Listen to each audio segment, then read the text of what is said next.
Welcome to the Bearded Finisher Podcast, your one-stop show for all things finishing and coatings. Your host, Zach, and a variety of industry experts will guide you through the art of perfecting your finishing and business game. From seasoned pros to fresh faces, get ready for tips, tricks, and trends to elevate your knowledge and business to the next level. What is going on, everybody? Welcome to the Bearded Finisher Podcast. We are live at IWF 24, and we have got the awesome Moose. How's Christian, it going, what's going on? Having a good time. You know, day 4, IWF 2024. It's been a long 4 days, a fun 4 days, and lots of really cool stuff floating around here. Yeah. So when did you guys get in? So we flew in Monday. Monday? Yep. So you guys started first thing Tuesday? Yes, Tuesday I was at the Paintline booth all day. Wednesday I was at the Centurion booth all day. And then yesterday I got to float around, shoot some videos, and kind of just explore, which is always my favorite. Awesome. Oh, real quick, I do want to give a quick shout out to the awesome guys here at Surf Prep. They allowed me to come in today, set up all the equipment, do some interviews. So thank you, Surf Prep. If you guys are out here, get by and see them. If you haven't tried Surf Prep, go by, check them out online, get some of their stuff. But so your favorite thing, new technology that you've seen, what's caught your interest? Oh, so as far as new stuff, I mean, whenever I'm here, I'm always looking for just stuff that makes my life easier, just like ease of use, whether it's tools, sprayers, coatings, whatever it is. I mean, I was at Paintline on Tuesday, and their new racks that they came out with and their new spray twirly, I am so stoked on that thing. I just posted a video on it. I saw that. Yes. I was like, holy crap. I mean, they like added all kinds of features to that thing. And the spin feature with your foot. It's going to make it so much easier to film stuff, too. I don't have to, go to spin it. I can just hold the phone, spin it with my foot, and spray. Man, I'm going to have to go over there.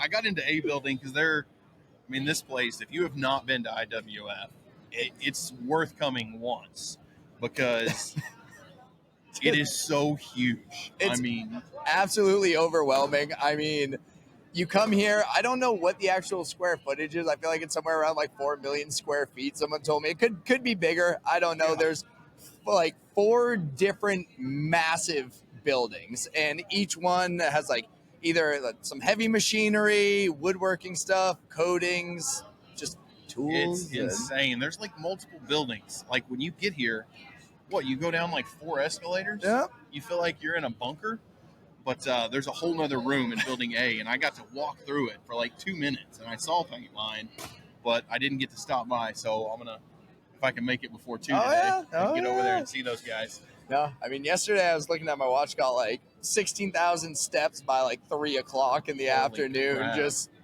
reps. Because you come here and it's like you don't want to miss anything. So it's like you just lap back and forth every row. I mean, some of the stuff I'll never use in my life, but it's still fun to look at. Like all the actually heavy machinery, the painting robots. We curse those painting robots every now and then. But, they sure are fun to watch. I saw one yesterday that had a great technique, though. It was spraying a chair, had some nice finesse to it. There you go. Like, all right.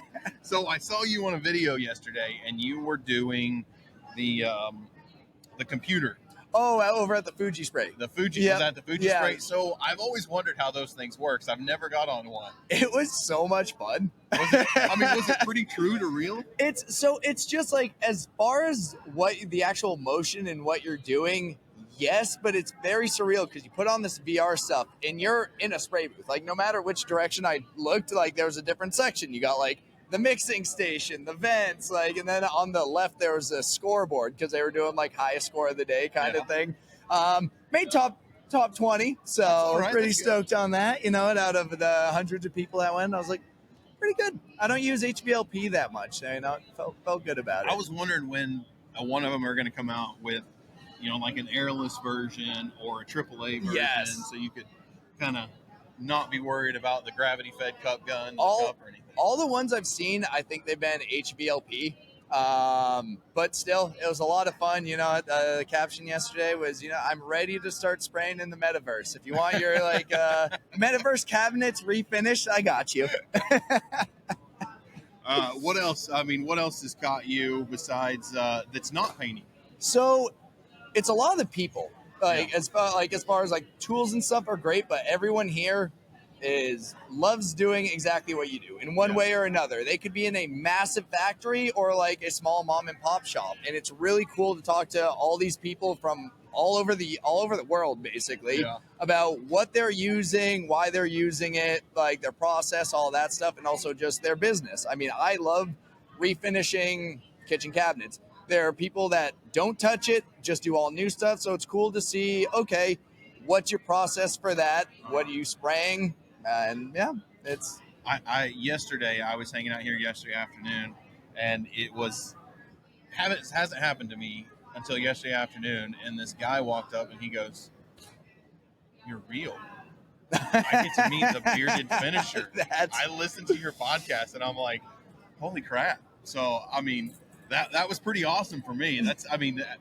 When you're walking around and people are just yelling your name, yeah, wanting the photos, photos to meet you. That's pretty awesome. It's cool too because a lot of the time it's like you have these communications with people over Instagram, Facebook, TikTok, whatever it is, and then you get to meet them in person and actually get to shoot the shit. Yep. It's a lot of fun. That's what I've had a lot of fun here doing that, and I would say one of the things that I've seen was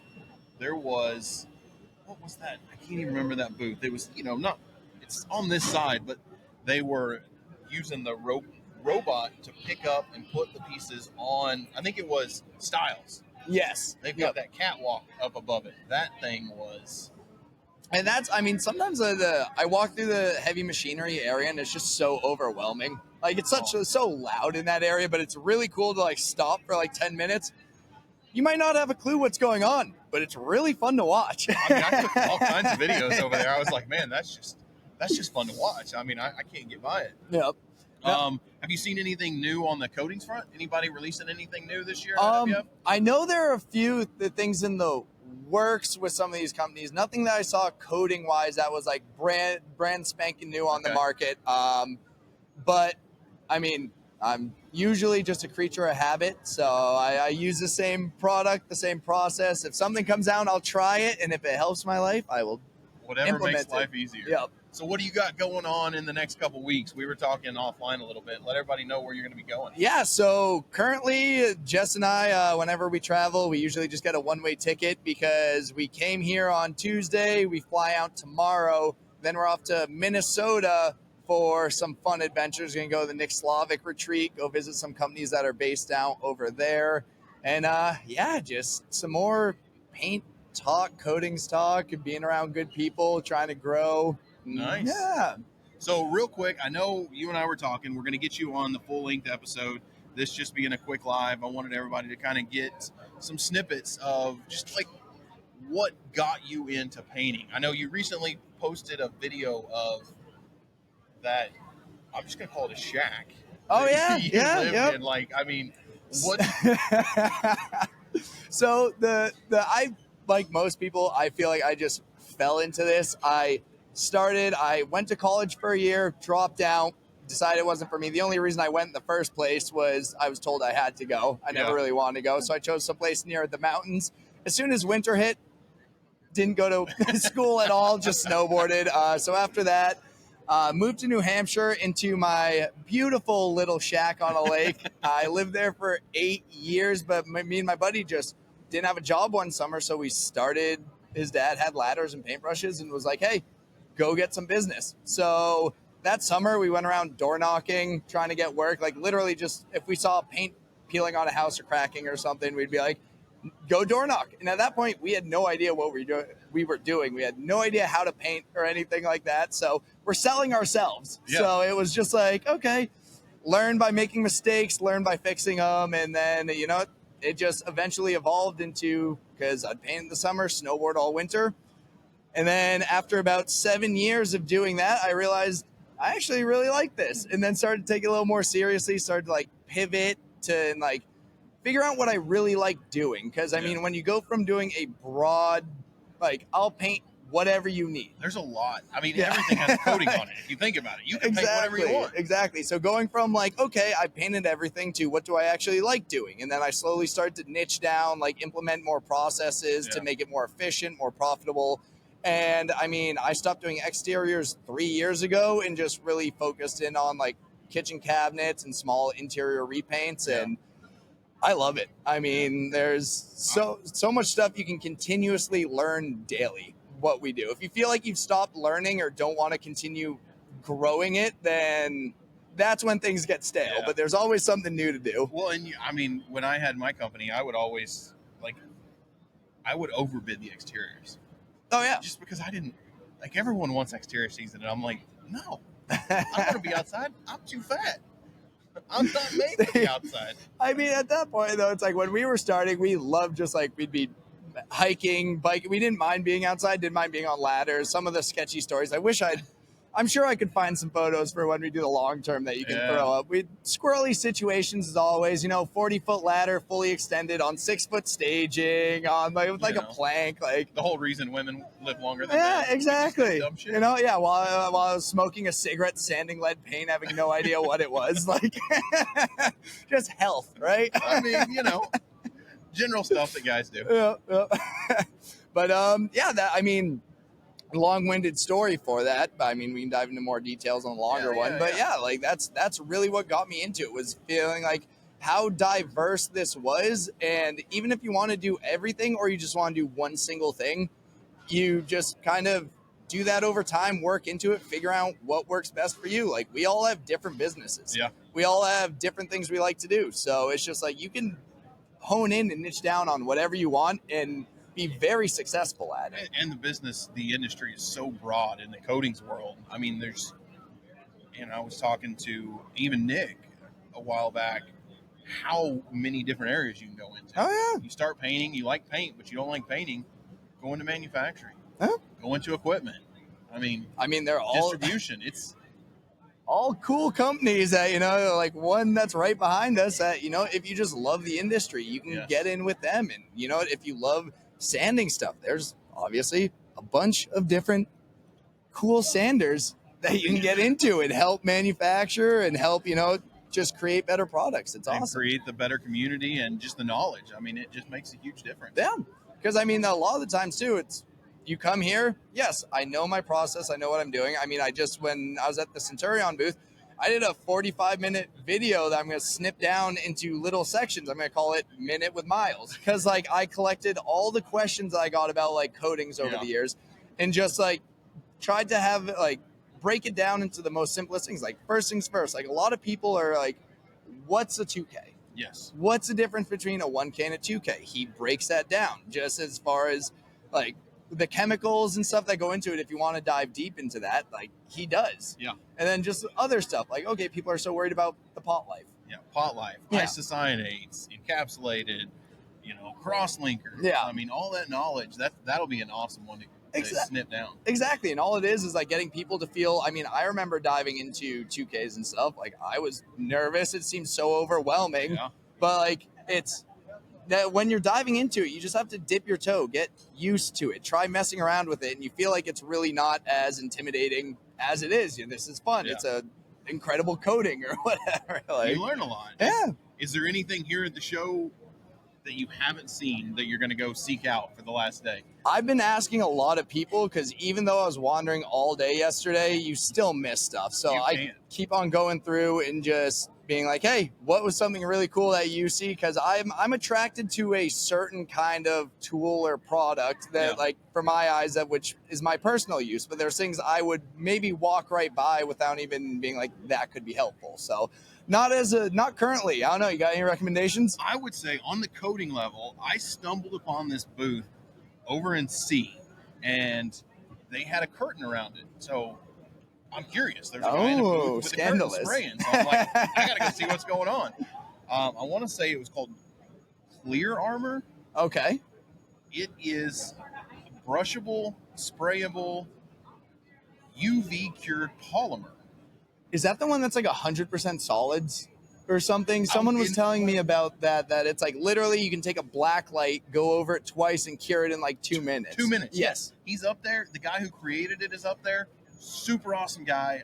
I told him, I said, you've got to come on the podcast. But it's interior, exterior, UV safe. It's rated for aircraft. Oh, okay. I mean, and it looks stupid. Like, I'm just like, I've never seen a UV coating look that simple. Yeah. I mean, the guy had a little booth and a curtain, and he was spraying it right there, and then run the UV light over it, and people go up, and it's cured. That's incredible. Yeah, I was told about that yesterday. I want to definitely go check that out because, yeah, I mean, even still, we're coming back to like price point of things. Someone told me that was like, maybe I think it was like $500 a gallon or something, but depending on what the process is, like, you can still make money using something that's like, if you need 1 gallon and it's going to take you literally like. I want to say the guy told me they had under an exterior UV lamp testing in the lab. They had 4,900 hours. Yeah. No degradation, which is like the equivalent of like 12 years or something. Yeah. So, like, it might be worth it for some projects. You never know. Crazy exterior door, and here's the wood, metal. It was nuts. That's definitely something I would say was worth going to check out. I will definitely meander over there after this. Yeah, it was a cool one. Let's see. Anything else that I'm trying to remember? I haven't even been on most of B, like the full B aisle, the equipment. Oh, yeah. The equipment aisle, like I said, I just kind of wander around there like a kid in a candy shop. I'm like, oh, that's really cool. But like, I didn't see anything specific that like really stood out to me. There was, what was the company? Is it like it's a spraying company. They were first started at automotive, like Orange Guns, I actually was talking to the guys over there, Segola. Yes. Yes. Very, very cool. I went over there. They had like a really cool, like smaller air-assisted airless system. And like, it was the first, like kind of mini air-assisted airless gun, which I mean, a lot of those, like I like the contractor PC mini one. I held that super comfortable. There's some nice swivels on the hoses. Felt very useful. So. They have, I'm a huge diaphragm pump guy. Okay. The ED655 is hands down my favorite pump, and they have their version. Yes. That they say they fixed all the issues with the prime hose and the valves that gets locked up a lot. And I was talking to Denny Jans. Okay, see him back there? Am I blocking him? He's back here running around, but he's actually played with it, and he's a big ED655 fan. If you like diaphragm pumps, he says that new one that they have coming out, and I think he said the price point on it was in the $900 range. Really? Yeah, and he said it's incredible. He said it's a hair heavier than the Titan, but it is just an amazing pump. Yeah, and I mean that's the thing. If that's a shop unit, like that's awesome. Like that's something I was looking at too, because a lot of these things come with pretty long hoses for no reason, I feel. I mean, I have a small shop, so it's like I just need something I can like put it outside the booth in a hose long enough to go in. I don't need like 40 extra feet. Well, that was always my downfall for the piston pumps, is because they pressurize in the hose. Mm-hmm. And they need that 50-foot of hose, otherwise it jumps. And I'm just like, that's why I migrated early on into diaphragm pumps, because you can put a 10-foot hose on it. Yeah, see, that's a whole new realm to me. So I've only used them in other people's shops, and like it's usually just to spray on a door or two, sample wise. But yeah, I'm excited to give some of this new equipment a shot. Yeah, I think those guys will do really well. I mean, they come from Spain. Yes, yeah, I think so. Yeah, they do a lot in I think it was Spain. Yeah, because I think they launched their actual regular paint coatings because they were in automotive, and I think they just launched a year or so ago into like these new pumps. Okay. Okay. But, yeah. All right. I've got a couple of you guys on here on the live video. Real quick, before we let Christian run around and meander and check out anything else, do you guys have any questions that you want to ask? Anything you've been dying to ask Moose? Questions, concerns, worries. We don't want worries. Nah. Get out of here with that. So what about night out? I mean, how's the nightlife been with all this rowdy paint crew? It's been a blast. So it's fun. Paintline and I have a nice tradition. Whenever we go to these events, we'll find the closest Top Golf Usually we'll go hit some balls for a couple hours, have some drinks. So that's always a blast. It's a nice, fun activity. Then went to a delicious steakhouse last night with Centurion. And besides that, went to the Surf Prep house on, I think, Tuesday, which was an absolute blast too. Oh yeah, that was the ninth. I got in Wednesday, and they were saying that next day they were saying you guys got a little crazy. Yeah. It was a fun big house. There was a lot of people. Lots of people looking at the paint jobs and critiquing and judging, but that's what's to be expected. I mean, that's what you do now. I mean, you go to, it doesn't matter if it's a restaurant or a house, you're always just checking out the paint job. Like, all right, they could have been in a rush. We'll let that slide. Still smooth finish. It runs down the walls. Understandable. Well, hey, man, I don't want to keep you too much longer. I know you're wanting to run around, spend some time with the fam. Appreciate you coming on. Hey, my pleasure. It's a great little snippet. We'll get you on the full episode. I'd love to do one in person, but we'll see how that schedule goes. I know everyone's been running around. Yeah, I mean, the next couple months we'll be traveling all over. So, maybe we'll just do a quick stop in your neck of the woods. There you go. I like it. We'll go to Magnolia or whatever. There we go. Hell yeah. Go have some drinks. All right, everybody. I appreciate everybody coming on, listening up. We're probably going to do one more this afternoon, so stay tuned. Give us a follow. Make sure you check out the podcast, The Bearded Finisher, on all platforms. And don't forget to go. If you're not following Moose, you're missing out on some awesome content. Hey, buddy. All right, everybody, thank you. Thank you very much, man. And that's a wrap on this episode of the Bearded Finisher Podcast. We thank everyone for joining. Keep hustling, keep learning, and never settle for anything less than your best. Remember, the path to perfection is a journey, not a destination. Until next time.